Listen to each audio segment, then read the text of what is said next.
Hey, how's it going, everybody? Welcome to Have You Seen This? Season 2, Episode 6, if I'm not mistaken. Hey, we got 6 episodes into Season 2. We're going along there. We're beating the odds. We're beating the odds. Yes. And this is our last soft week, everybody. Oh yeah. There are things on the horizon. I don't think we're going to get a minute's sleep between June and whenever the hell Lord of the Rings or House of the Dragon ends, whichever one comes first.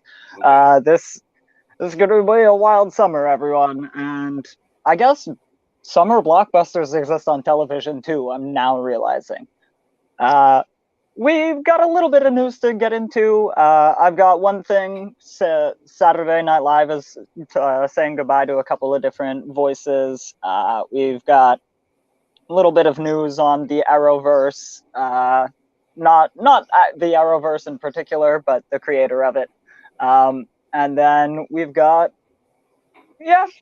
honestly, not all that much. So our main topic today, Rob is going to do his best to sell me on why I should watch all of Stranger Things, and I will actually bring up some ideas as to why I'm excited to maybe get into it, based on what we're hearing about season 4. First we asked, though, how's it going, Rob? It's going good. It's finally spring in Winnipeg, guys. It is fun. You know what? The sun came out the other day, and I was flabbergasted. I hadn't seen it in weeks, so I got to dismantle some stuff in my backyard and clean up a whole bunch of dog poop, which is a pretty good time. And now I'm ready to talk softly about TV, I guess, this week. Yeah. Because yes, we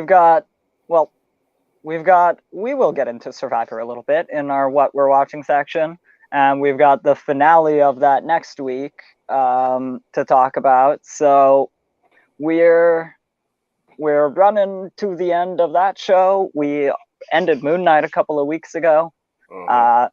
It does seem like a lot of us are picking up Strange New Things, so there might be a couple of updates on that in the future. I haven't started it yet, so we'll see. Next week I will definitely have seen an episode. And yeah, but I guess we'll get into the news. I do enjoy that you combine the two. You combine Stranger Things and Strange New Worlds. Yes. It's Strange New Things. Strange New Things. Exactly. Yeah. Let's watch that will actually be my segment. My segment will be called Strange New Things, and I will talk about how I watched both. Like, I'll watch episode 1 of Stranger Things, then episode 2 of Strange New Worlds, then episode 3 of Stranger Things. It might work. It just might work. You never know. Mm-hmm. So, a little bit of news. What do we want to get into? I've got, our first piece of news is, what do you know? Stranger Things. Oh boy. This is incredible. Is 2.5 hours too long for an episode of television? I will say right off the bat, absolutely not. What's 40 minutes times 5? Because that's what the Arrowverse has done for the last, whatever number of seasons. Mm-hmm. So I will say right off the bat, I do not think it's too long. It in fact makes me curious to watch the show, to hear that they are putting out several incredibly long episodes. Feature length episodes. Sure. Yes. Yeah. I think the one thing this will lend to is everyone won't binge it in one shot. It's like, I don't know, but maybe they will. You're still allotting the same amount of time. But I couldn't see sitting down for, you're on your 5th episode of Stranger Things and you've been watching it for 17 straight hours or something like that. Like, it's huge. They're not all 2.5, obviously, but I couldn't. I think this just lands to watching it in smaller spurts. Watch 2-3 episodes at a time. Watch the big long episode, then the next day and stuff like that. It's got to carry you over for 2 months or whatever, anyways. So don't go all at Yeah, once. Savor it. and I do believe the big one, the 90-minute episode, is the finale, and the finale is in part 2 that comes in July. Yeah, 2 episodes. Part 2 is only 2 episodes. Yeah. So a 90-minute finale plus maybe one of the other big episodes would put that second chunk at like nowhere near the first one, because that's 7 episodes including one that is also around like 65 minutes long or whatever it was. Yeah, there's But a few extra length ones there for sure. I was also joking around that I would find it really amusing, and only Netflix can really do this. And I mean, a streamer in general could, but until recently, only Netflix could have gotten away with just dropping an episode that is such an irregular length. Mm-hmm. Oh, should we talk about Buffy?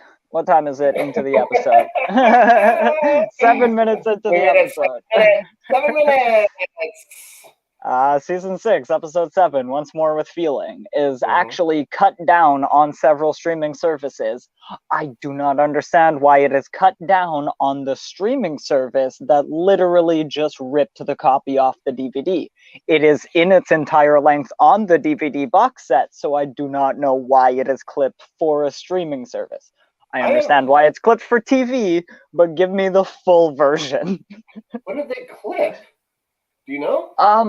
There are a couple of pieces of songs that are clipped. There are also just like several small shots that are clipped, like the edges of certain scenes, just to like condense the runtime so that they could put it on television, because it runs about 49 minutes rather than the regulated like 42 or whatever. Right. Like I have the soundtrack obviously and stuff, and I don't know, like there's songs like Marty Noxon sings a song about a parking ticket, and I know in the TV show they only use maybe one single line or whatever, just they're saying it isn't right, it isn't fair, stuff like that. But there's a whole song to that. But the whole song is only 2 minutes or something like that. But they cut that. Like, I don't know if that's what you mean by them cutting stuff from that. I've never seen. Essentially, like I knew at least one song was cut, and I could not remember if it was the parking ticket or the mustard one. So the mustard there one's, was that. the mustard one's in there. That's again another writer / producer or whatever, and with his jacket, he goes like that, and then there's all the people dancing behind him, and that's when Buff says, I think it's spreading or something like that. So yeah, not so much cut, but shaved, and it's not the entire length, and there is a couple of different things that are cut out of it that, was just disappointing to watch the Netflix one for the longest time. I'd also like the full screen versions, but I understand that might be asking a lot, but at the very least, just give me the full length episode. I know we have it on 2 different streaming services here in Canada. Mm-hmm. So I'm gonna have to take a look. I'm gonna take a look at both, because if I get to, if I have to watch Once More with Feeling twice in a row, boohoo. It's absolutely not the worst thing you could do. No. So I'll look. I'll just watch and see if there's if they have any differences. I have the DVD obviously and stuff like that too, but I don't need to. I've seen that so many times. I know what's on that. I'll just see what I can find for differences between the two. If there's a difference between the Disney one and the Amazon Prime one, I don't know why they're on both. And then of course not on Netflix anymore, I don't believe. Yeah, they were taken off quite a while ago from Canadian Netflix anyway. I believe they were eventually added back to several streaming services, and Canada had to wait an even longer time, but eventually they were all thrown onto Prime as well. And then Disney Plus came out, and they were there from day one.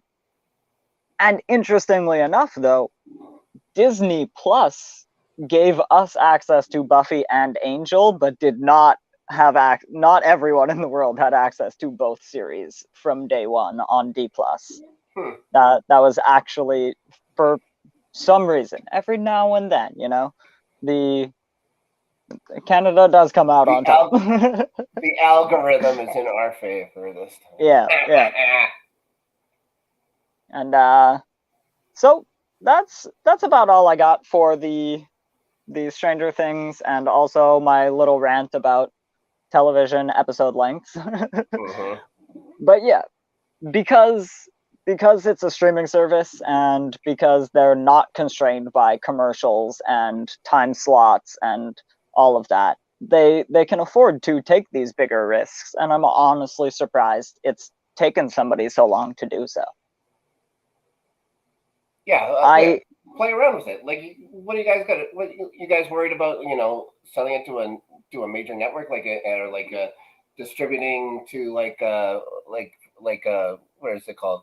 Like what Seinfeld does and all this other stuff. Like, what are you? Who cares? Do whatever you guys want.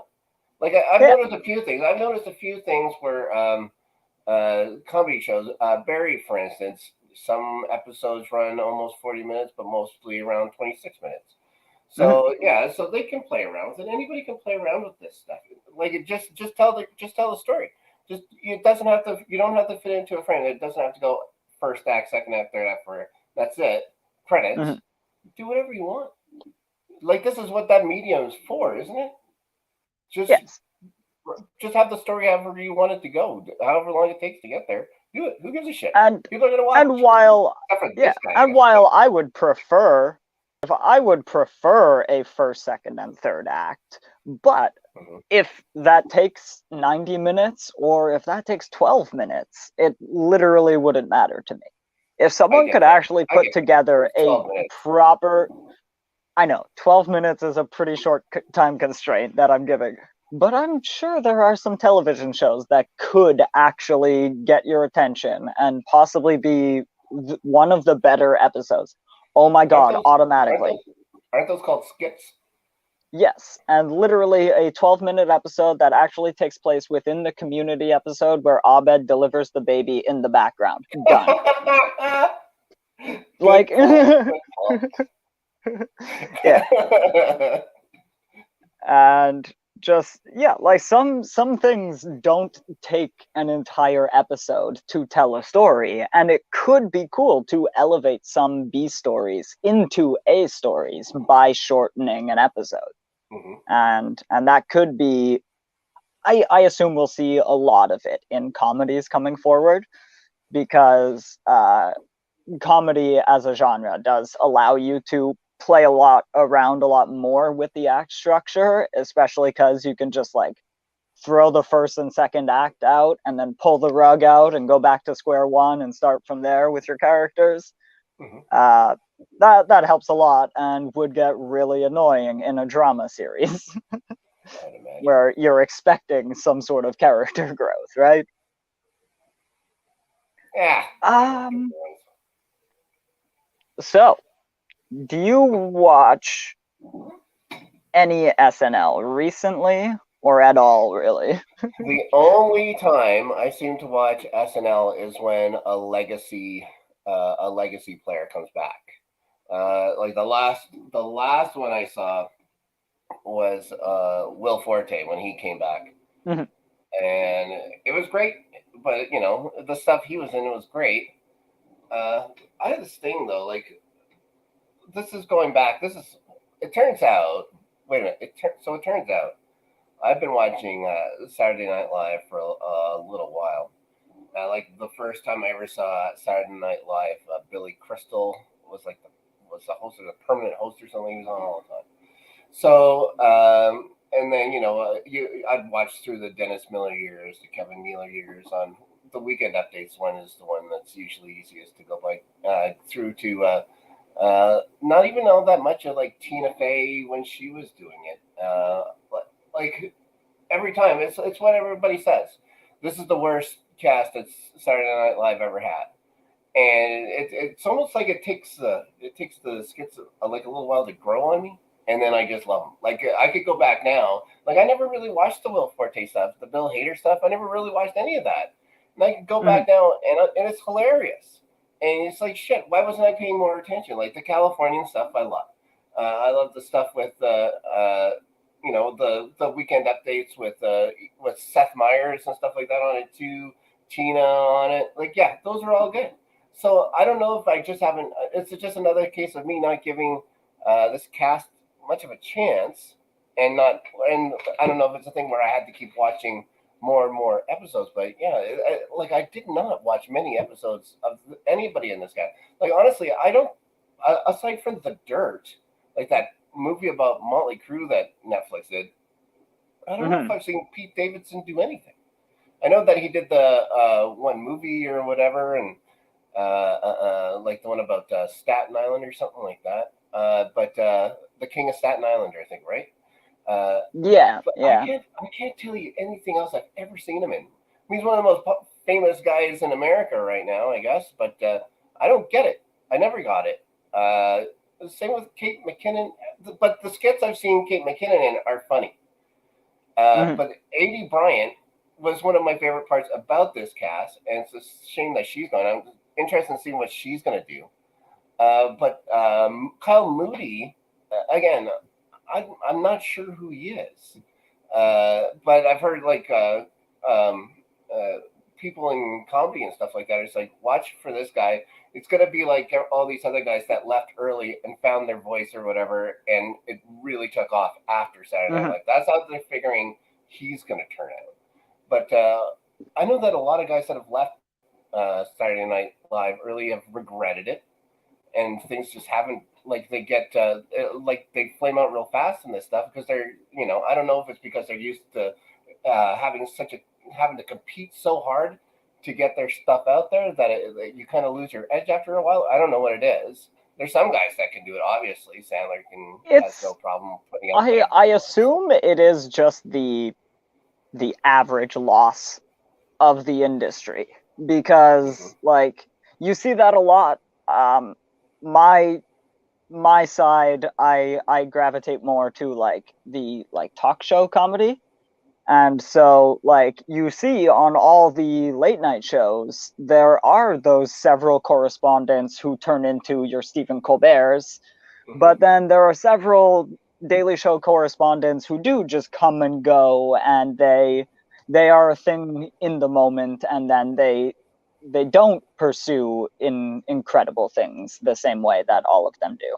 And maybe they just get a better opportunity somewhere else. Maybe their main thing was writing, which is why we don't see them so much. But because like SNL, for example, is such a collaborative thing that sometimes you're writing and doing the sketch because you have to. And like you're a writer performer because everyone loves a hyphen. But then once you get the opportunity to get off the camera and just into the writer's room, maybe they take that too, So I thought it would be the other way around. Like most writers would actually want to, have their stuff like be the performers. There's very few that I don't like. Yeah, I'm just trying to think of. Like I know that Tina Fey started off as a writer and then eventually gone on camera. So I think that's the thing. I think most people start off as the writers and then they work their way onto the show. I know Spade did that. Rob Schneider did those things as well. Norm Macdonald. All these guys were just guys who started writing and then just eventually became part of the show. So I don't think anybody who's on the show actually wants to get off and stuff. Like maybe a guy like Seth Meyers and stuff. I think Seth Meyers would have preferred that. He when he was the head writer for a while, I think he preferred stepping away from the camera or whatever, and then just strictly into the writing. But that's really the only one I can. And now, like, I'd be surprised if Seth Meyers writes any of his jokes because he has a whole team to do them. Still the same team though. Like it's a whole bunch of guys. Like he worked with that Saturday Night Live. They're in the same building. It's yeah. It's still produced by Lorne Michaels. It's still by Broadway Video or whatever they call it. So I think a lot of the same people that were with him at the time moved over to this show. Seth Meyers' stuff, his late night is the best current late night talk show, if you ask me. Like it's better than all these guys. He's just better. I find Seth Meyers to be the most consistent, but I do find Trevor Noah to be the funniest. Yeah, like, again, like it's a whole thing. Like I really liked the Daily Show. I liked it back when what's his nuts, Craig Kilborn was running the Daily Show long time ago, before Jon Mm. Stewart. And then the Jon Stewart stuff was great, and it gave us the Colbert Report and Rob Riggle and tons of guys, Samantha Bee, funny fucking shit. And then it just started becoming like a correspondent of the week. There were just too many voices going on and stuff like that. They didn't Mm. play off each other as much and stuff. A lot of these guys had worked together in Chicago at the Second City, so everyone had a real rapport or whatever. Like when he started bringing in all his guys. Yeah. Yeah, so I find the Daily Show now just to be a little conjoined. It's not. Yeah, it's not as smooth as it was. Plus, I was I never. actually haven't watched it in like 2 years or so, but Yeah, so I couldn't speak to it now. I just personally really like Trevor Noah's style of comedy and delivery, especially. And yeah, any time he's away from the Daily Show, I immediately go seek that out. If he's doing actual comedy, I want to see it. like his specials and And stuff like that. yeah, and more so if you told me like any other like host was going to be doing a comedy show, I'd be more invested in going to see Noah. Okay. Um, What do you think of John Oliver? What do you think of John Oliver and what he's doing? It's very similar to what the Daily Show was at its heart before. Uh, mhm. what do you are you enjoying that, or does it get a little too much after a while? I I like it in bursts. Like Right. I will watch a bunch of it and like I'll basically like catch up for a little while and then I'll watch it concurrently, but then I'll fall off for a few weeks and pick it up later on in the year. But generally like it's good enough, and one thing that I do like about that show is at the very least they do try and keep many episodes as evergreen as possible. Mhm. So, like that one is definitely one that is more watchable in the future than others are because they're so based off of current events. Right. And I so just think they use a lot of it flows the same way all the time. It's like it's you got this part, you got this part, you got this part, you got this part, and you got the speaking of current events, oh boy. just yesterday, Oh. um, a TV producer and writer, Greg Uh-huh. Berlanti, Okay. received a star on the Hollywood Walk of Fame. Hmm. Um, we got, where was this? Over the past few years, Berlanti Productions has had as many as 20 shows on air at one time, which is a record breaking number for producer and creator of television. That's all of the Arrowverse. Honestly, almost every show on the CW, your Riverdales, your Chilling Adventures of Sabrina. He, He ran all those too. oh yeah. Oh. Um, his first job in Hollywood was in the Dawson's Creek writers' room, I don't know way. and basically, yeah, heard of that one? Have you? Our lives to be over. And then, yeah, he walked into that writer's room and basically decided he wanted to do that forever. He's still doing it. Yeah. Uh, yeah, opens his own production studio eventually. I'm trying to find an insane list that I had. Is he Okay, Canadian, or is it just produces the shows in Canada because it's cheaper to produce here? that's a good question. That's But yeah, what we've I do. got What I'm all Everwood. about is good questions. um, He's got a couple of shows on air still. The Flash, Legends of Tomorrow, which just ended. Oh boy. Riverdale, All American. I don't Nope. actually know that. Oh, The Flight Attendant, which I've heard of. That's Oh, the okay. Kaylee Okay. Cuoco show, Oh right? yeah, yeah. Yeah. HBO Max. Supposedly they only wanted one season or something like that, but then money, I guess, and season two's out Mm. now. But I haven't seen. I've never And watched it. But I wouldn't. I'd be more apt to watch. Oh, there you go. Look at the ghosts. Dang. I'd be more apt to watch that show than I would The Big Bang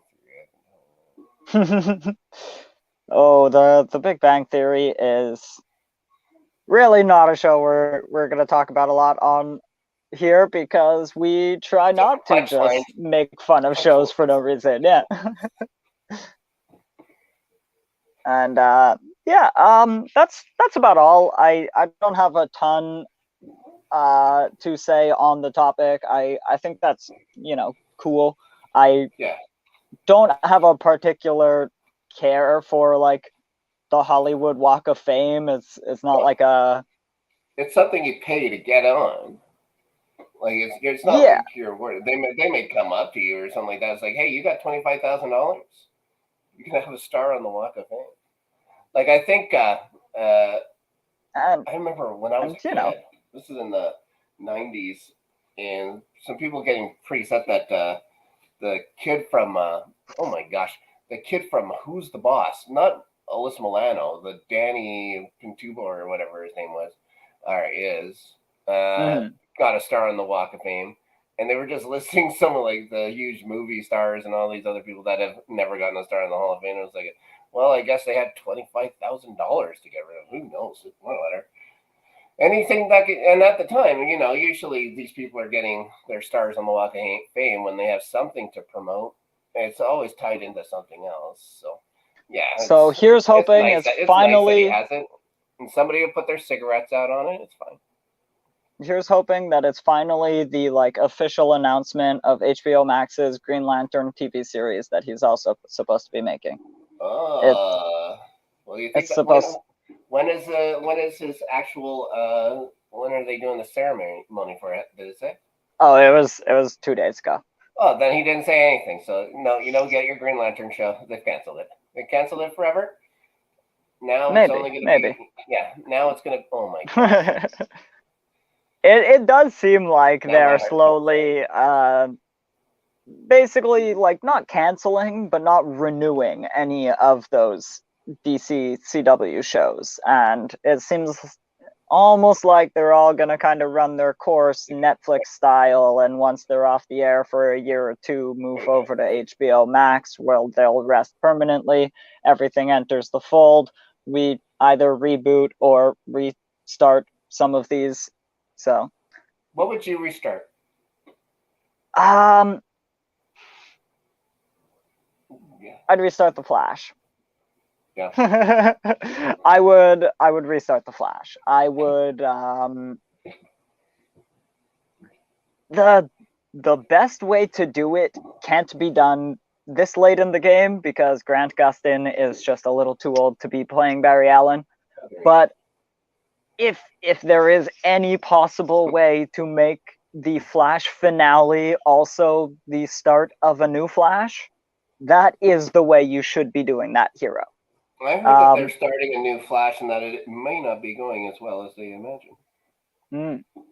I have always assumed in some ways that the Flash is going to end, although he's rewritten the entire fight so many different times that it's hard to keep track of.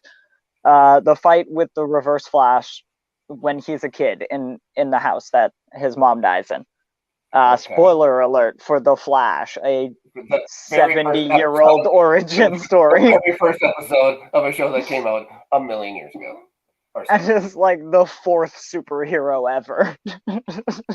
But anywho, yeah, and I do think that like for now the unaccounted for Flash is, I believe, the one that goes back and tells him not to stop Reverse Flash and create Flashpoint. Again, confusing. There are at least 4 versions of Barry in that room, counting his child self, and only one Reverse Flash. It could be interesting to add some more Reverse Flashes into that organization at some point, but alas, why'd he only ever try to kill her once? That's a whole other thing. Didn't have the time. Get it? Well, I guess he succeeded too. Like, I guess in a way. You know what I mean? he also didn't have the time. He was running out of it. Yes. Oh my gosh. Did Ezra Miller show up on the show? He did show up on the show, didn't He he? did during the Crisis on Infinite Earths that actually pushes all of the different universes into the multiverse again.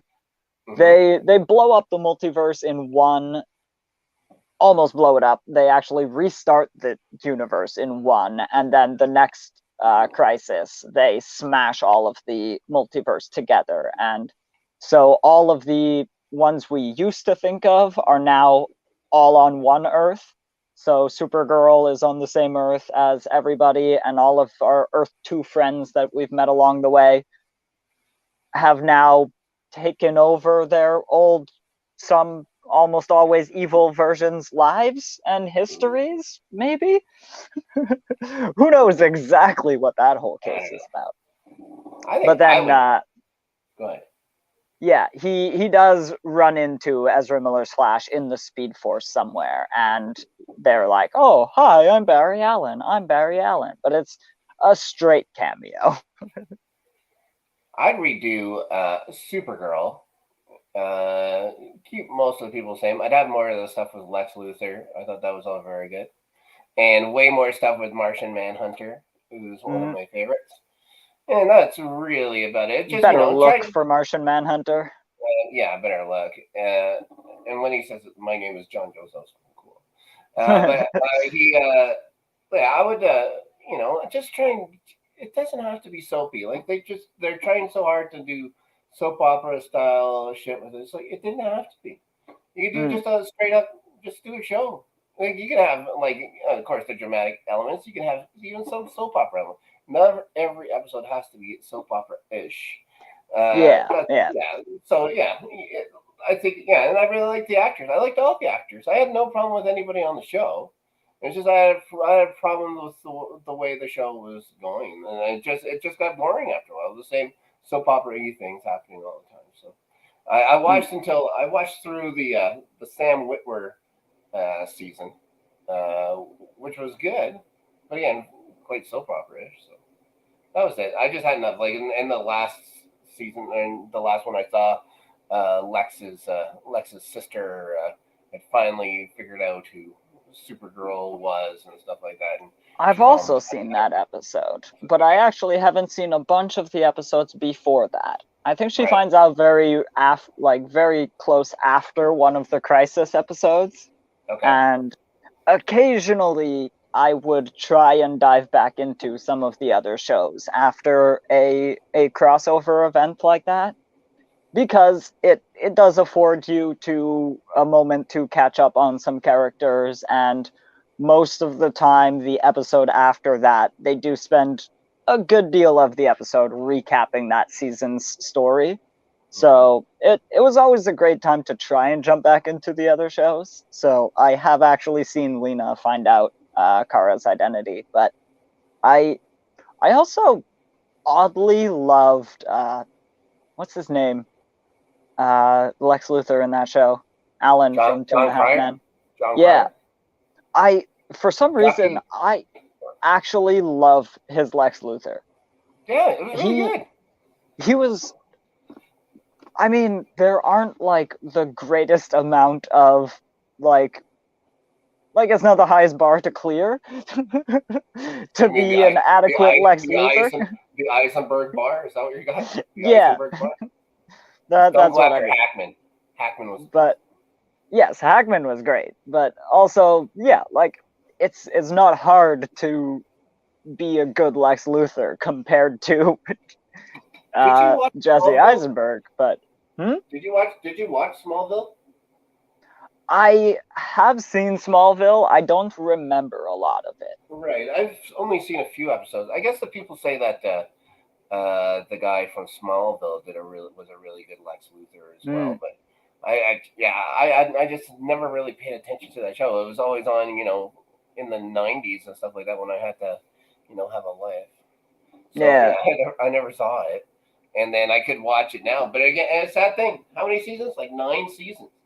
Like yeah, that's a it's lot. wild. That's a lot to do. It's a lot to do. But they And had yes, guys like Green Lantern and Green Arrow and all these dudes were in it.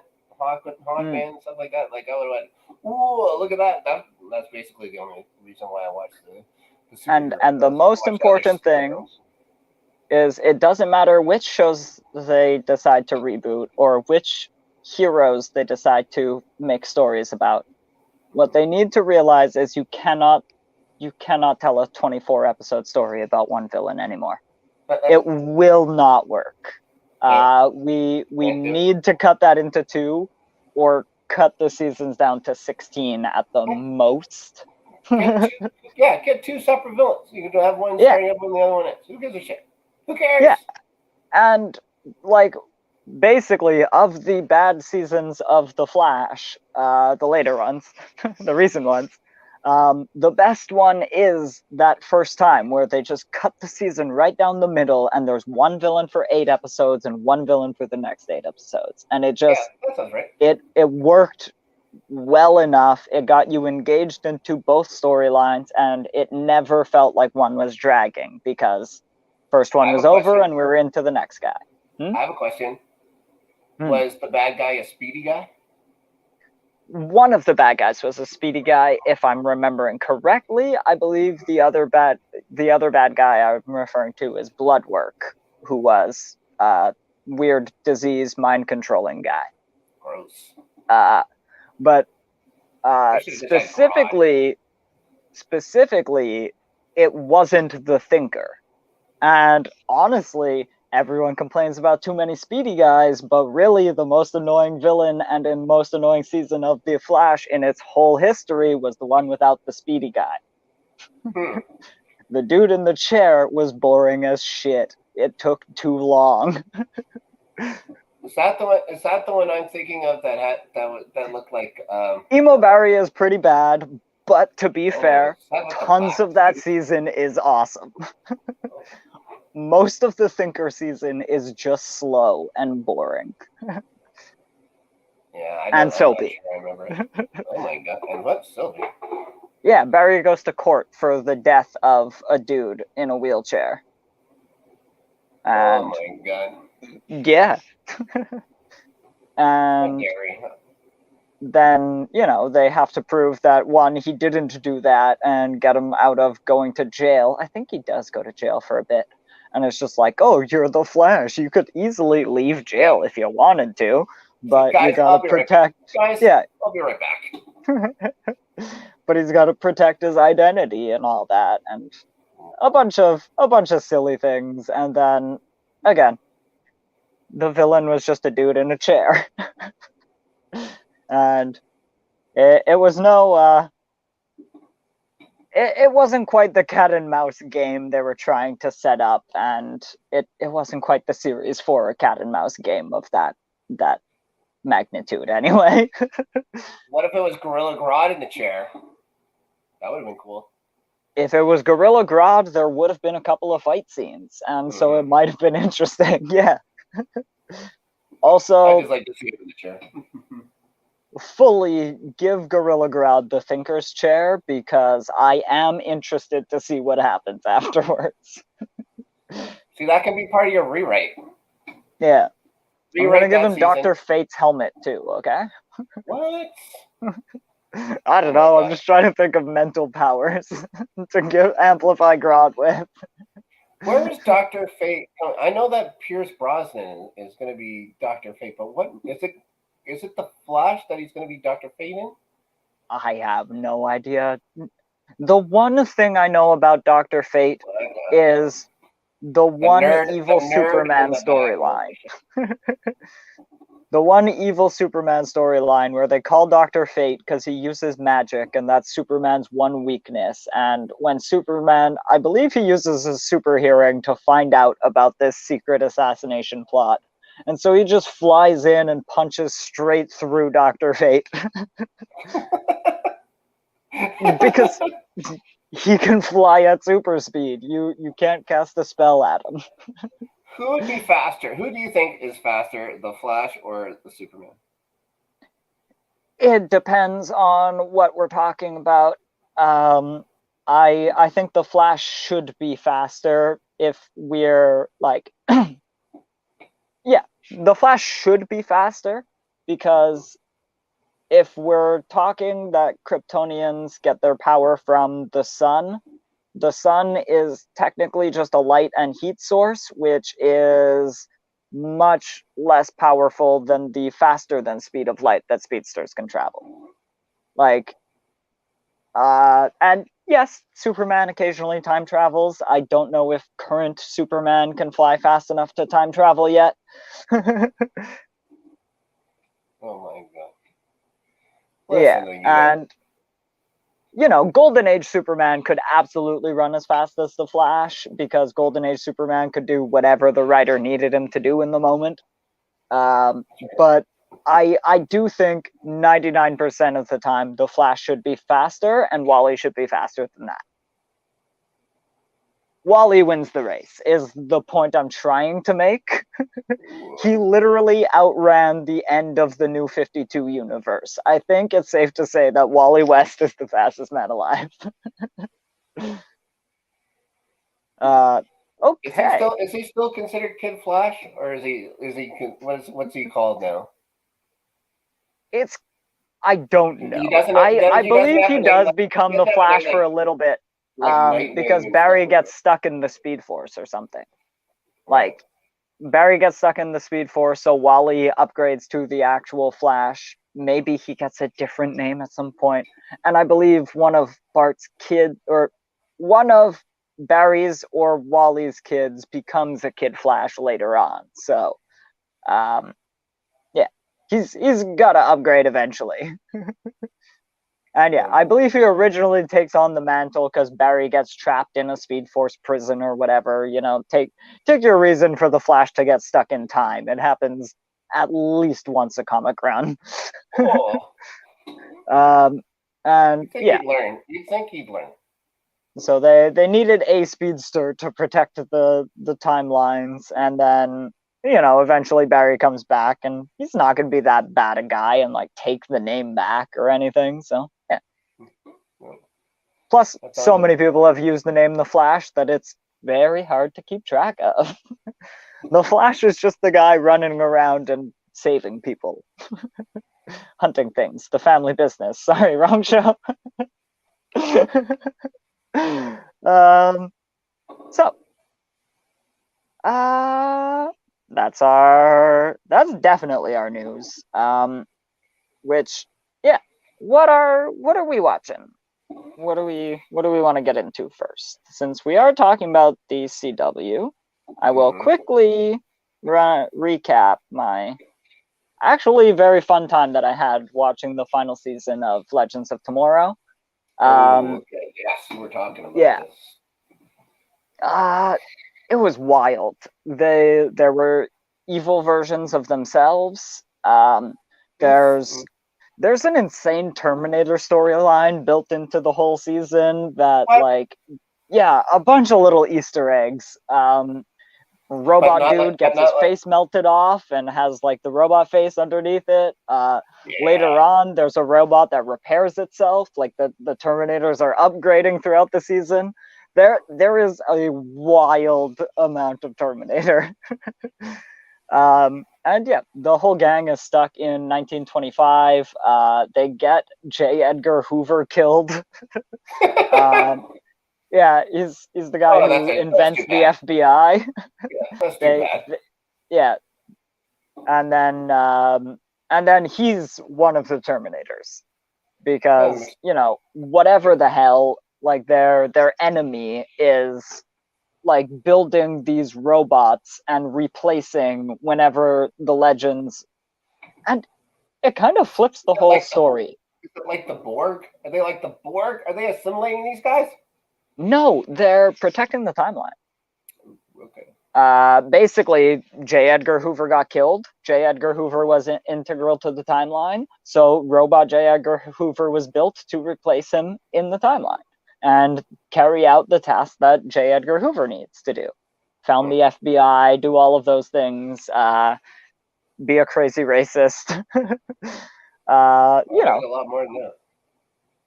And then then they get a couple other people killed, and so other people are made into robots, and So are they they heroes or menaces? They sound more like menaces. well, that is the cool thing. It kind of does flip the whole Legends of Tomorrow premise on its head a bit, because they truly are the time aberration this time around. They're the ones, literally, just by being stuck in 1925 as time travelers, they are going to influence events happening. And then, so they got stuck in 1925, and both inadvertently and completely on purpose set off a ton of different time anomalies throughout the season. And then their mysterious bad guy, who also seems to want to protect the timeline, is trying to hunt them down using an army of evil Terminators. It's insane. Like, I that that show has changed quite a few times over the recent few years, especially.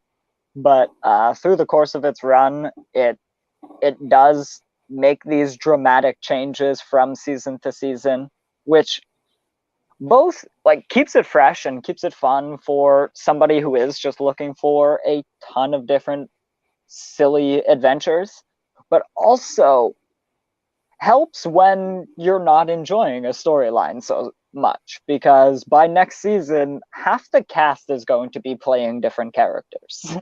Right.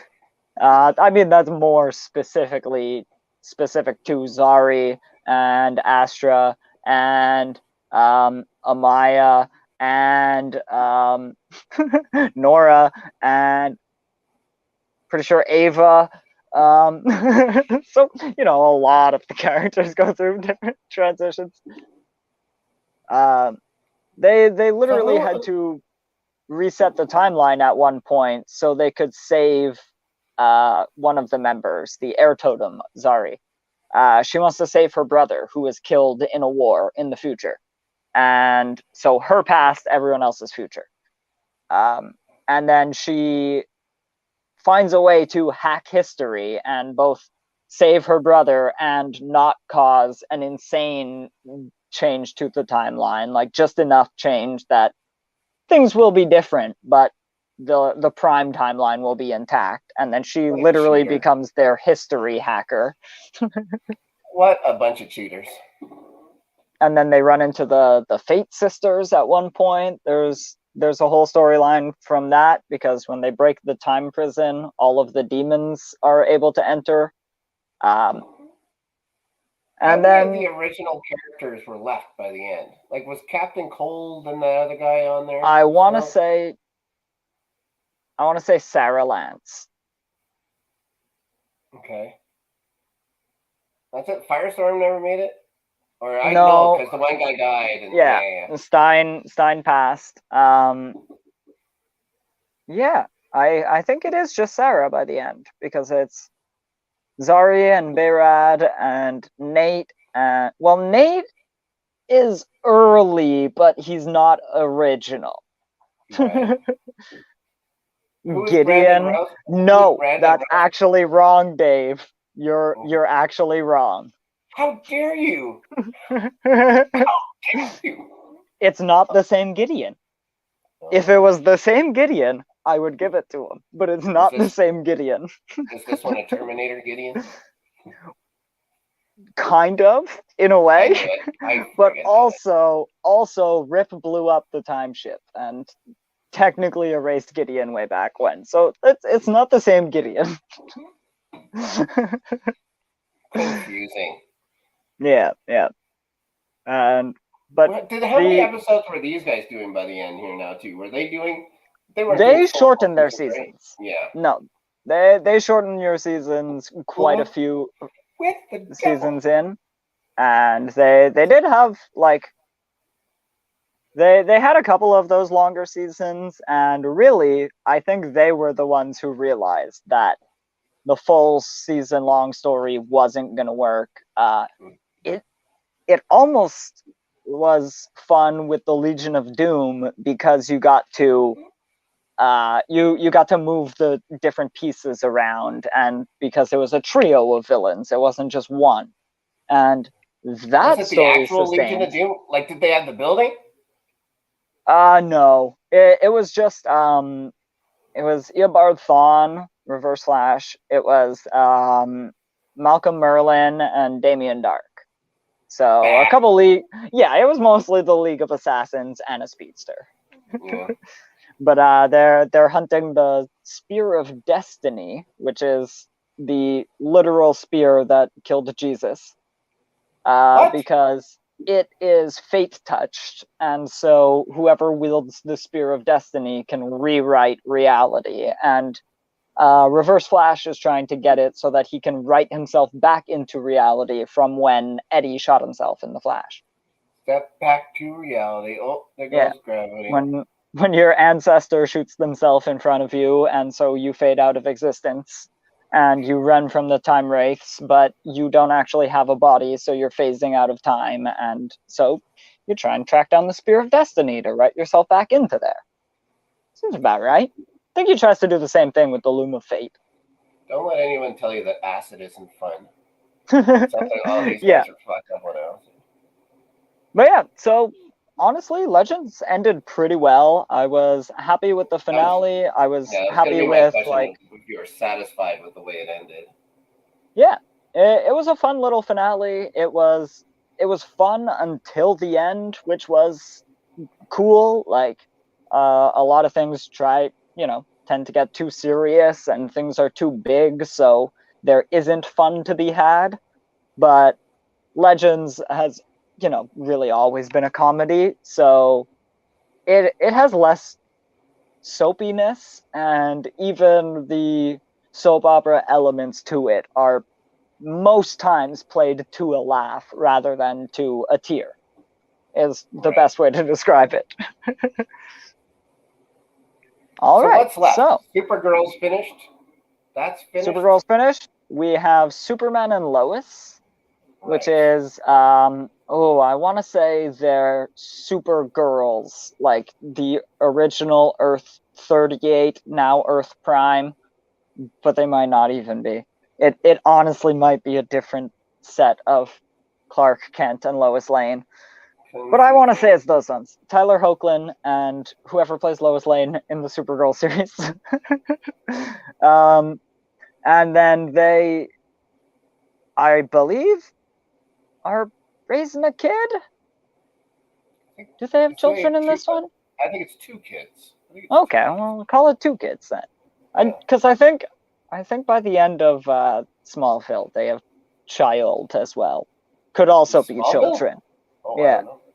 I believe there's like it might be the very end of it, but yeah, doesn't he like give up his powers or some shit, which like he can't even really do? He does that in Superman 2. And then bad things happen. Whatever. Superman does whatever the writer needs him to do. That's his power set. Let's just move on, Daniel. Oh my god. Oh my god. See, so it is a memory of mine. It just happens decades after Smallville ends.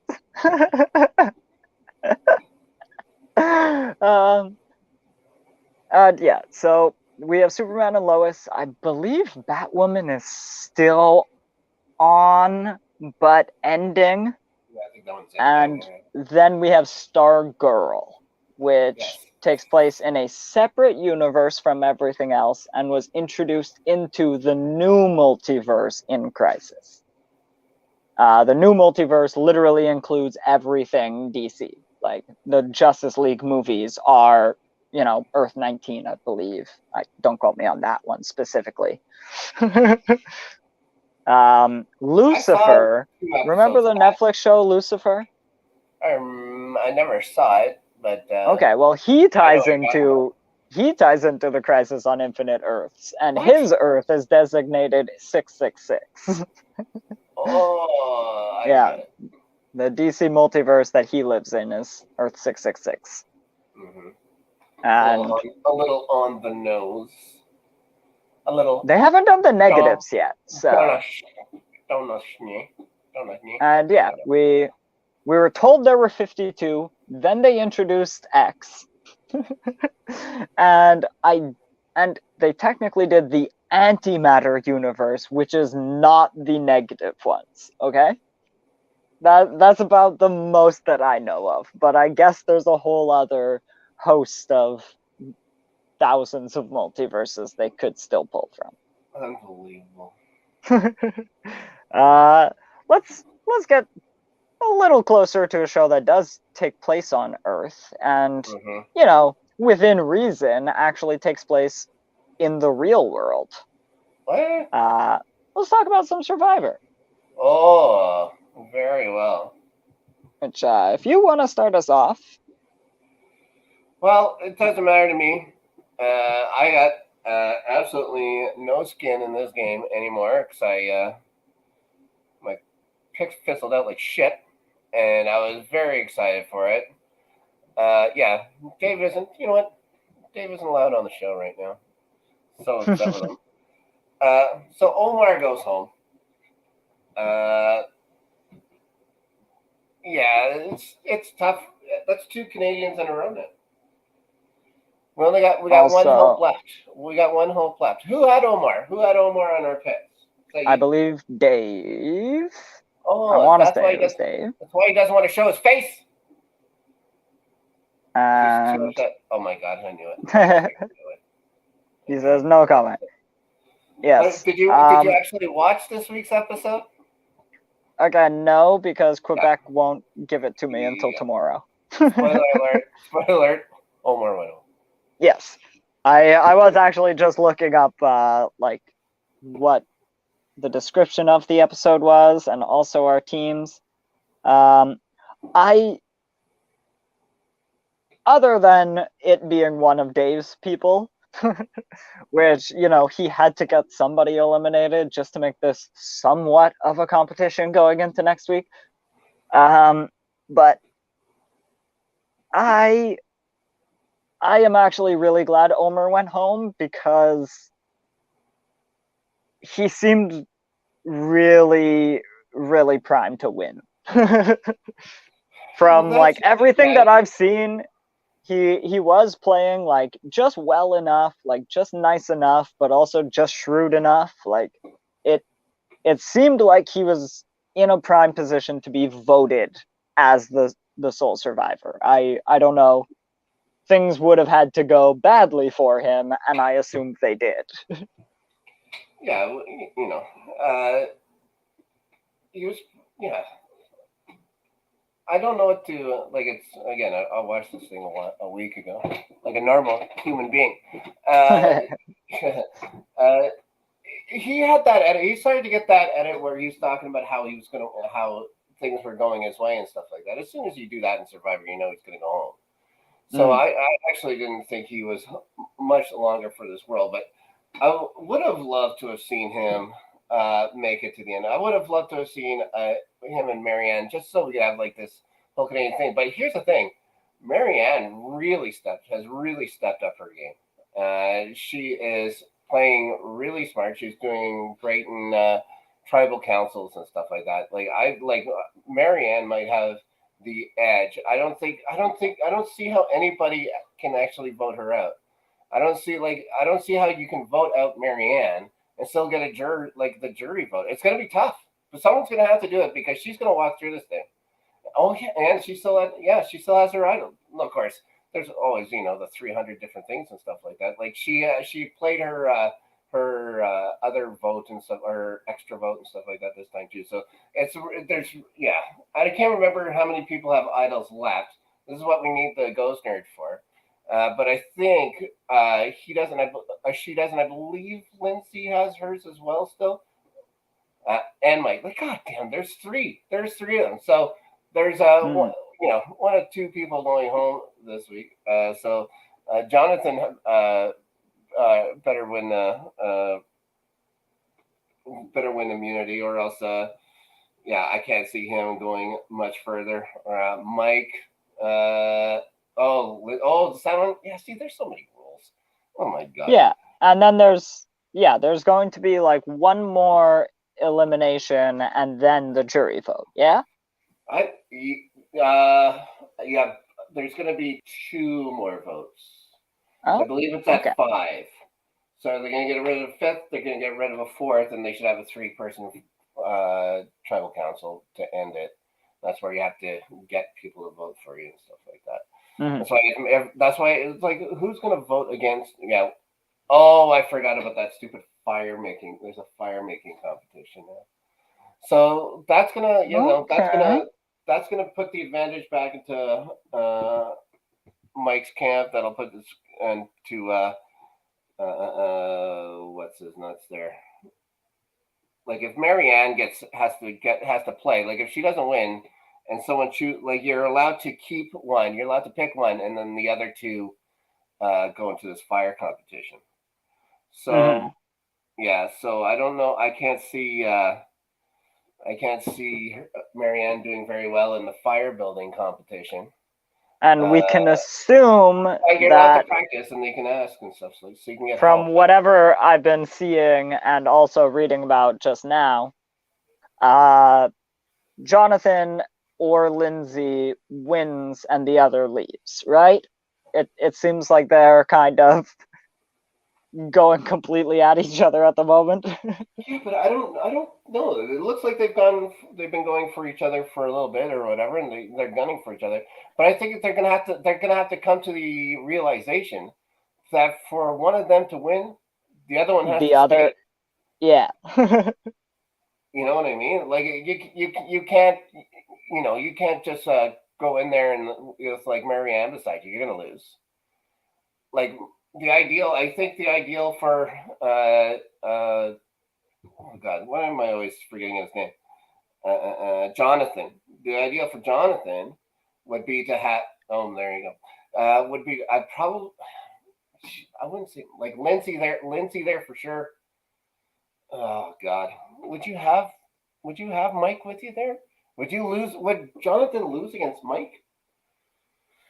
That's actually that's an interesting final 3 from what I'm seeing, because I think that has some vote splitting in it.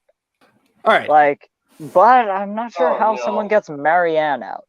So I have Marianne kind of penciled into the final 3, so it's kind of hard for me to give you that triangle. The only way you get her out, I think, is it's that fire thing. I think that's the easiest way to get her out without getting like the jury mad. So I dropped out of my meeting because of bad internet for a second, just to give some context here. Okay. So, Marianne, Daniel's probably right. Whoever wins at Final 5 immunity between Lindsay and Jonathan, the other probably will go home unless Mike plays his idol for Jonathan, which would be crazy.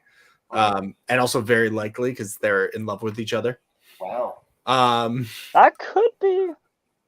Now, it's also very likely that the Lindsay and Jonathan, who as the only people outside of Tori who have won individual immunity so far, whoever wins at 5 will also win at 4.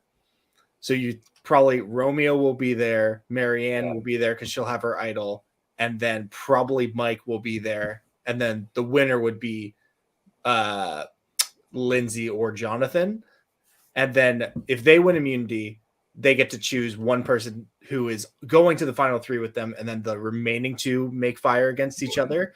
So you're probably looking at like Marianne playing against Mike in the final fire making contest. And then the firefighter is going to make a fire. He's good at putting out the fires. He's not good at making them. No, they're actually my dad was a firefighter. In order to train to be a firefighter, you have to be proficient at making fires. Because they literally light a building full of hay on fire, and then you run into it. I knew they made their own business. I do think, though, in that situation, whoever wins that fire making contest will probably end up winning the game, because I think those are the 2 most likable people, and Romeo will get 0. You drag Romeo to the end. That's without question. He's getting 0 votes and has never voted for the person who went home since the merge. So Now, if by some chance I know, because I have to pick someone who's safe, right? Okay, so well, no, you don't actually have to do that. What you can do with Daniel, this could can I walk into the fire making challenge? Say I was Yes. Marianne, I win the challenge, and I say I'm going into the fire making challenge against Romeo. And then, you know, some people can go to the final 3. That's no, the only way it'd be ludicrous. the only way you do that is this has actually been done in season 38, Edge of Extinction. Chris Underwood played 13 days and won the game. But the only way you do that, you can't take out the goat in that situation. You have to take out the biggest threat. So she would have to put herself into fire making against like Jonathan or Lindsay or whoever's left. Because if you're just like, because you can't sit next to like Jonathan or Lindsay who won all these challenges and Mike who's super likable. And it's like, you took out Romeo with fire making. What are you doing, dog? Yeah, you think Romeo is the one that is 100% I guess you're busy. Yeah, you're too busy endearing yourself to the other final 3s at that point, and that's not going to get you far. And also, I have to hop back off quickly. But if Mike does win by playing his idol at 5 and then either winning at 4 or winning fire making at 4, and then he wins the game, he will take the crown from Bob Crowley as the oldest Survivor winner of all time. Nice. Yeah. And the first Survivor winner I've ever seen. And picked. I still can't believe it. I still can't believe that those 2 are still there, Mike and Jonathan. I can't believe it. Marianne, actually, yeah. Sure. If we go back to that episode, you probably talked a lot of shit about those picks. Well, the Jonathan pick for sure, 100% for sure. I talked shit about that. It's like, this guy can't win. This guy has to go right away. And yet here he is. Nobody listened to me. No one listened to me, which is fine. Because look at my fucking picks now. They sucked. God damn it. Like fucking 2 of them infighting so quick. Oh my God. Hey, whoa. I had Tori and Swati. I know how that feels. I am going to cry myself to sleep tonight. That hurt. It hurts. But yeah. So this is a busy week. Busy week. So not only do we have the Survivor finale this week, which you will see in 4 weeks or whatever you get in Quebec, we'll tell you all about it. Stranger Things. We got Obi-Wan Kenobi has a TV show now. Of course, the end of the Circle this week as well on Wednesday. I watched a bunch of Circle episodes or whatever just because I started watching the fucking thing, so I might as well finish the fucking thing. That's Dave's fault. Yeah. I have two of my favorites are still in there. Another like a couple of the new ones that came in after, or just as the Spice Girls were about to leave, are still there. And like Rachel and I can't remember the name of the guy or whatever that came in as catfishing as some ginger kid, but yeah, I'm not a big fan of those. But if Frank doesn't win that game, it's like I don't know what this thing is doing.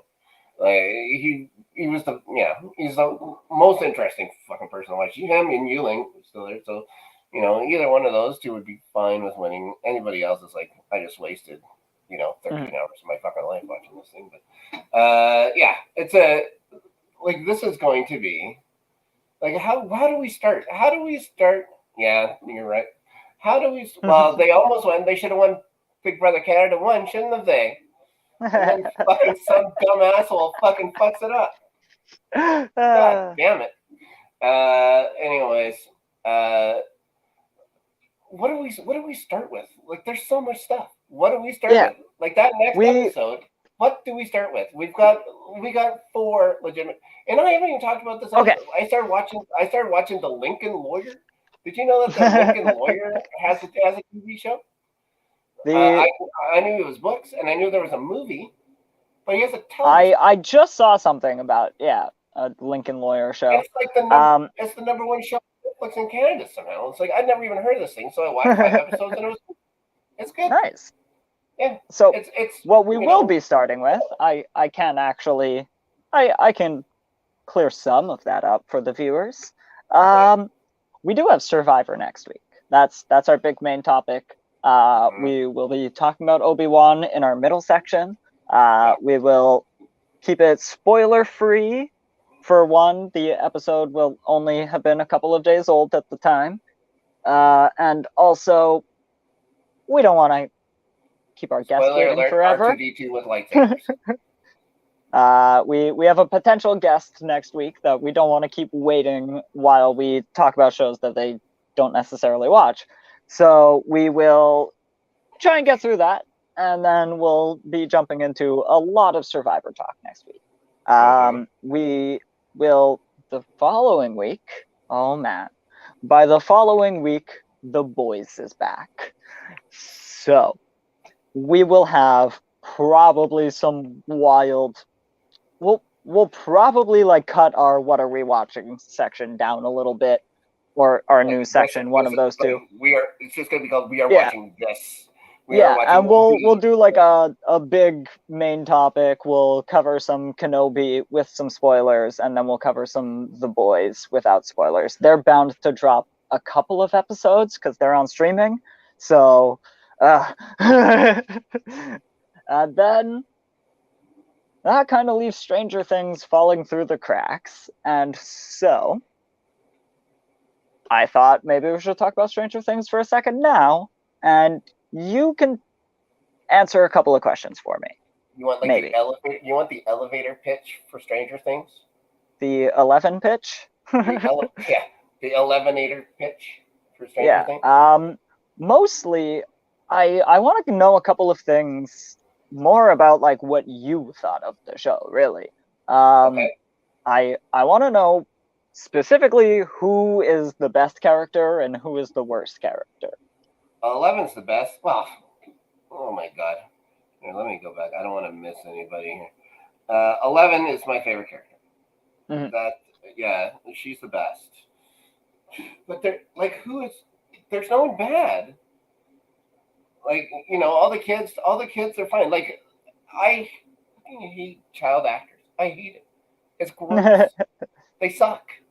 Children should never act. These kids can act. I had no problem with it. Usually I just kids start acting, my fucking skin crawls. It's like, God, they suck. Mm. But none of them suck. It was all good.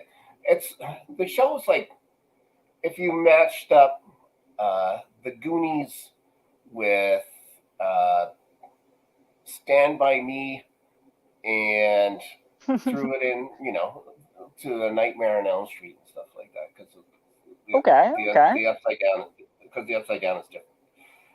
When you get into the upside down, you could say it's like the when you fall asleep and Freddy's gonna come get you kind of stuff. But yeah, there's literally, I'm looking through this, like, who do you not like in this? Like Steve, the guy who was dating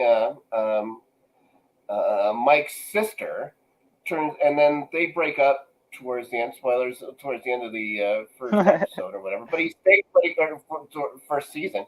But he stays there, and he's like one of the best parts of the next two seasons. Like, Steve is fucking awesome. Even like Mike's sister Nancy and her boyfriend Jonathan, and Jonathan's brother was the one that goes missing in the beginning, and Winona Ryder's in it, and she's fucking awesome. Every time you see her on screen or whatever, you're compelled to watch. David Harbour, it made him a fucking star. Then look what he does. He does fucking Marvel movies now. He was Hellboy, for Christ's sake.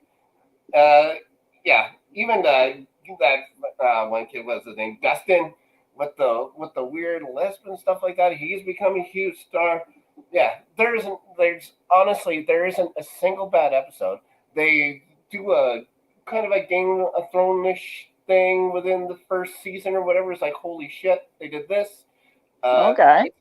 It is fucking awesome. It's like but this also takes place when I was a kid, right? Like, this takes place in 83. So I'm automatically compelled. It's just like just the nostalgia for it, for me alone, is fucking I can't not watch it. It's like, and I was at that age. I was like right around that age when this all happened. So Yeah, of course. Of course, I'll be a huge fan. I'm interested with kids watching it now and stuff like that, because they have no point of reference. It would have been like me watching Stand by Me when I was that age. When I had no point of reference to the '50s, but I still enjoy Stand by Me. Yeah, And so I have another question. sure. Um, Actually, I have a couple of preceding questions. Oh boy. A couple of, creepy government agency things. Mm-hmm. Uh, this one's the transgression. It's a movie, but the Cabin in the Woods, Never seen it. Dollhouse, Never seen it. Orphan Black. I haven't seen it.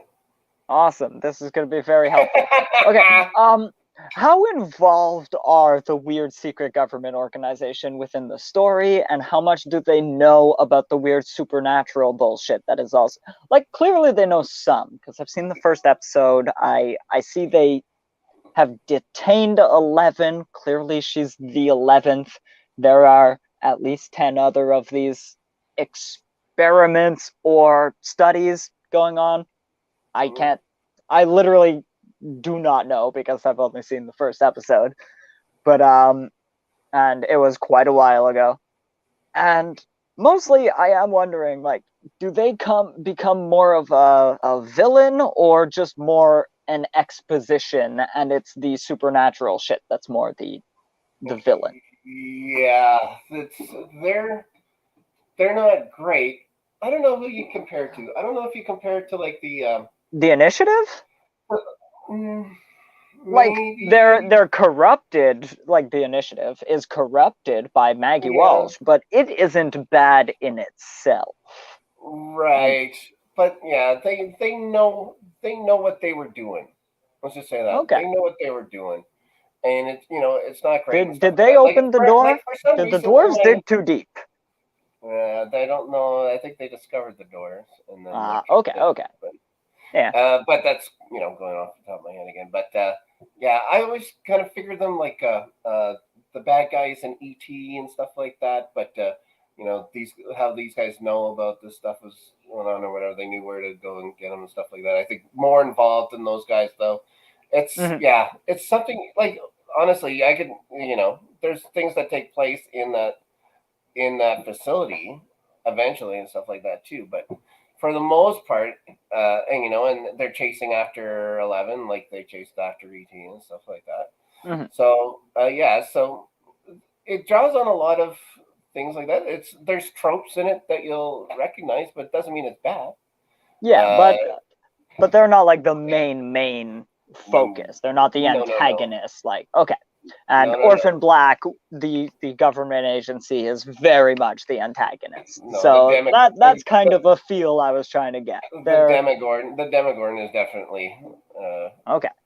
And the lower. government side is more of they're adversarial, but I think I they're think just the rival group to I our think team. I think the government is the reason why these things are going on in Hawkins. Um, Okay.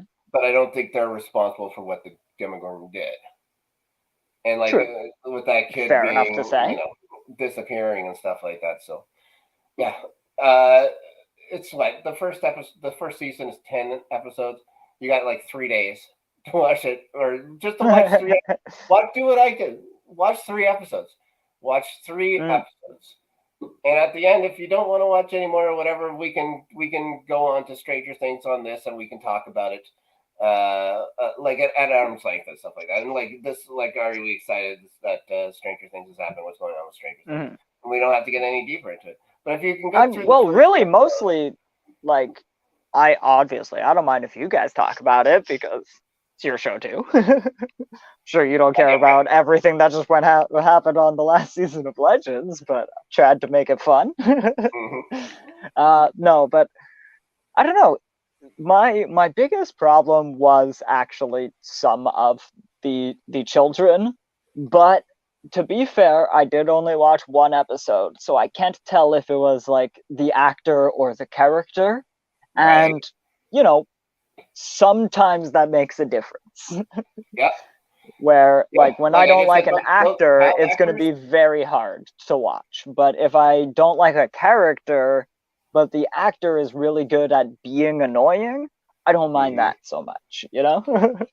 Keep watching it. That's all I'm gonna say. Just keep watching it. That first episode and stuff like that, by the end and whatever happens and stuff like that, it's a good indication of where this thing's going. But there's Mhm. just so much more. There is so much more. Also, yeah, I should just watch it just for all the hot And, takes on how and bad they play D&D. yeah, well, there's that, I guess, too. But just how good Winona Ryder is in that first season too. Oh my god, Mm. so good, so good. Well, things like revolve around her kid going. So yeah, she's in it more. So there you go. And then that next season, oh my god, so cool. And then, yeah. No. It's my favorite thing that Netflix has ever done, including all those superhero shows and everything else. This Stranger Things is the best thing they do. Mhm. IMO. All right. So, we've got, yeah, so many things going on. Really excited, but also terrified. Amongst all of those million different things that are announced in the coming weeks, I didn't mention Umbrella Academy. And that's okay because, basically that means I'm the only person of the hosts who watches or cares about the show. So I will watch and care about it and update everybody who is interested. I got a And yeah, couple days to watch some of those episodes just so I know what you're talking about, and I'll do that yeah. for sure. I'll watch I'll watch a few episodes, and if that's the thing where I get hooked on it again, and I have to watch it, I'm going to watch it. And hey, if Mike wins tomorrow, is it tomorrow? It's Is tomorrow. Survivor tomorrow? Mm-hmm. Okay, so if Mike wins So tomorrow, three weeks for you, but yeah. then I can just make you watch the first season. And again, very low and easy bar to clear, but you will get to see the coolest Dark Phoenix storyline put to screen so far. Yeah, you were talking about that. Goddamn. Yeah, I have to. Yeah, I have to get over the fact that it was written by the kid from My Chemical Romance, I think, and so I just got to go. Yes, I'm going to get into this and I'm going to watch it, and that's going to be it. Actually, don't get over that. Because it is actually kind the of worst an thing I aesthetic. can say. Yeah, it's kind of an aesthetic to the show that it was written by the guy from My Chemical Romance. Like there are Is it an emo show? Like it is. is it It, an it emo? really Okay. is. Like it's Yeah. not like it's not emo all of the time, and it's not like really, again, it's not tear jerking soap opera, but it is a very emo gothic show. Like it. Cards on the Table. I really like their second album, Three Cheers for Sweet Revenge. I think it's very good. Here's the thing: I'm a huge Pink Floyd fan, but I don't know if I'd want to watch a sci-fi show that was written by David Gilmour. I can tell you that. So that's why, yeah, I'll watch it. It's gotten. This is what its second season now or third season that's coming. I'm not sure, but also are they scoring it too? Because then I absolutely want to watch a sci-fi show made by Pink Floyd. That is all I'm gonna say on that topic. Because a Pink Floyd score. If you've seen some of the things they have scored, it's all right. Good yeah, albums, but specifically like that. Good albums. It's a specific type of sci-fi, I would say, but you could definitely get some wildly cool Pink Floyd vibes. Obscured by Clouds is a fan-fucking-tastic album. If you've ever seen La Vallée, whatever. Yeah. Be that as it may. Yeah. So June is full. We're gonna have a lot of fun. Cannot wait. Yes. And that's about it for us. We can let the people know where to find you. Have you been on any interesting shows in the last week or so? I have been on this show. Luckily, I haven't been on too many shows. I have my show on LGR's Patreon, and I had a pretty fun show with that. Danny and Matt Munoz, and we were just goofing around for an hour. It was fun. So yeah, I haven't been on too many other shows, but thank goodness for that because it's tiring after a fucking doing you know what I mean. Yeah. I have work, and then I have television. This is gets in the way of watching more television. Right? This whole time, I could have been watching, an episode and a half of Stranger Things. I was gonna say, or could have been watching more Strange New Worlds. Yes, Strange New Worlds. We have to talk about this at some. We have to fit this in somehow. Goddamn motherfucker! Oh well, we'll do it. We'll figure it out, and that's honestly the best problem that we possibly could have. Star Trek has a fucking thing like Marvel does and DC does and Star Wars or whatever has that little now they have one with like the Enterprise flying and like a rainbow. Like the title card thing. Yeah. Okay. Like, what is this? Speaking of tiny little tidbit, Paramount Plus does have the coolest opening of any other streaming service because it's animated. Like everything else just kind of pops up and kind of flashes on my screen, but I open Paramount Plus and like all of the stars fly, and I just enjoy it every time. Oh, brother. Well, I just got rid of a couple of streaming services, so maybe I'll pick up Paramount Plus. I want to see what Halo is all about. And so we've got one last piece of news. It's not exactly a piece of news. It's also talking about Kenobi, which is coming out very, very soon. And come on, I'm gonna try and do this live. Really? Do you know what happens? I'm gonna try to do this live because I know what happens in the movie. The producer is a little the producer's a little occupied, but he is capable of hitting buttons. I believe Northern Rankings. Is that the name of the show? Yes. Yeah, cool. We're doing an episode this weekend. Does anyone know the day? Saturday? They do it Saturdays? Saturday, the 28th? Oh, yeah, 11 a.m. Central. All right. And if you head over to our Twitter page, or also once this video is done, you will be able to find the link for it in the comments. I will also be throwing in the link for our the Marvel one that we mentioned last week, and because I combed through all the responses and jotted them down and opened up space for new responses to fill in. So if anybody has been watching and didn't get a chance to do that last week, we do have 10 extra slots to add into that my compilation of notes. And yes, the Star Wars one, it's ranking a ton of different Star Wars projects. I actually haven't. Yeah, I haven't filled it out myself yet, so I can't speak too much on it. I will be going to do that in a minute. And yeah, so before you get to watch that show, you should add your opinion to it. And you can find, those links are on our Twitter. They're in the comments. I'm gonna fucking find you. I will fucking find you. We will come and find you. So the best thing to do is to, I would say, like, I think there's an option on SurveyMonkey to like log in using Twitter, which is probably the media that least gives out your personal info when you log in using it. Because like, you use Facebook or Google, Snark will find you. He will have your name at that point, and it will be too late. And I mean, it is totally fine to put all your information in if you answer Snark's opinions. That's true. I was actually going through my results, and I actually kind of want to talk about every series that somebody brought up. Like every character that someone thought up for a Marvel series, I'm like, yeah, I'd watch that. Yeah, I'd watch that. I'm not going to be on the show. I'm not going to be on the Star Wars show, but I'm going to try and pay as much attention as I can. We have a birthday dinner for myself and for like 5 other people. So what are you going to do? But if things go wrong, I'm going to fucking jump on the show and I'm going to yell at all of you guys.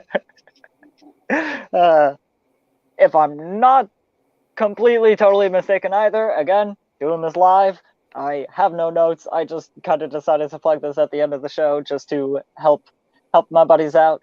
But I do believe we have a special guest on that one as well. So stay tuned for that. That'll be really fun. And yeah, so we also plan to try and, I want to try and find different ways to use surveys and other different things to, get more people's opinions on this. Not necessarily on Star Wars. We may do that down the road when a different show comes out, but maybe we'll wait a few before we start trying to tier rank them like we're doing for the Marvel ones. I do want more like interaction with the audience. That would be super fun. I would like to find other ways other than just rating things, and I want more like fill-in responses, and hopefully we can come up with some cool ideas for that. I heard that our audience is mostly Monsters and several versions of Dave's mom. That was actually, that's a really deep cut. That all our viewers are just different versions of Dave's mom. And I guess we have a multiverse now. I just confirmed it, but I knew it. I fucking knew it. Because back then it was Dave's mom on multiple different computers, but now if it's different versions of Dave's mom specifically, yeah, I think I just confirmed the Northern Entertainment Group multiverse. So, that's out of the bag now. I get to be Spider-Man. This is a time that is... This is clearly... Dave, are you in the future? That is the exact words I was about to use. What is happening? You scared the crap out of me. Yeah. And so that'll be about it for us. Super stoked to get into all of this television and then come back to you next week, every single Tuesday until we get up to episode 13, and then we're going to take a break. And then, so for myself, for Snark, for Dave in the back, for the entire Northern Entertainment Group, we hope you have an incredible week, and we hope you enjoy some Kenobi.